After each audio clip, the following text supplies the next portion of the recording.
नमस्कार विद्यार्थी मित्रांनो, माझं नाव दानिका अमर सिंग आहे. मी तिसरी कक्षा पढ़तो.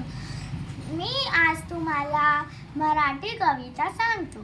तिचं नाव आहे शिवछत्रपती महाराज. लखलख चमचम तळपत होती शिवांची तलवार.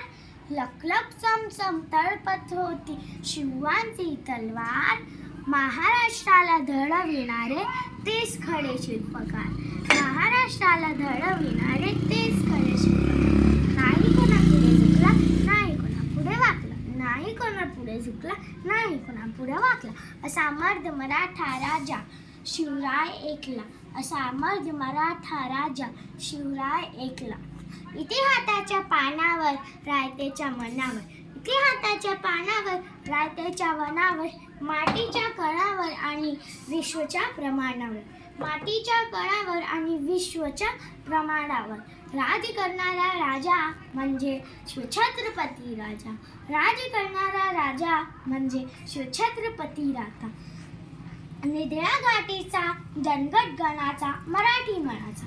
निधड्या घाटीचा दणकट गणाचा मराठी मनाचा.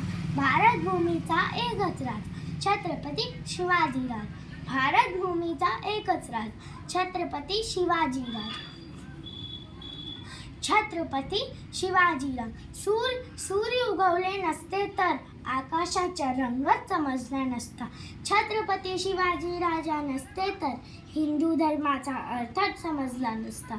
छत्रपती शिवाजीराजा नसते तर हिंदू धर्माचा अर्थच समजला नसता. कार्य असे शिवरायाचे नाही कोणाच जमायचे. कार्य असे शिवरायाचे नाही कोणाच जमायचे. म्हणून नाव घेता त्यांचे मस्तक आमचे नमायचे. म्हणून नाव घेता त्यांचे मस्तक आमचे नमायचे. जय शिवराय. मराठा राजा महाराष्ट्राचा म्हणती सारे माझा माझा. मराठा राजा महाराष्ट्राचा म्हणती सारे माझा माझा. आजही गौरव गीते गाती ओराणनी पंचारती. आजही गौरव गीते गाती ओराणनी पंचारती. हो फक्त शिवछत्रपती शिवछत्रपती. ओम बोलल्याने आम्हाला शांती मिळते. साई बोलल्याने आम्हाला शक्ती मिळते. राम बोलल्याने पाप मुक्ती मिळते. जय शिवराय बोलल्याने आम्हाला 100 वाघांची ताकद मिळते. जय शिवराय बोलल्याने आम्हाला 100 वाघांची ताकद मिळते. धन्यवाद.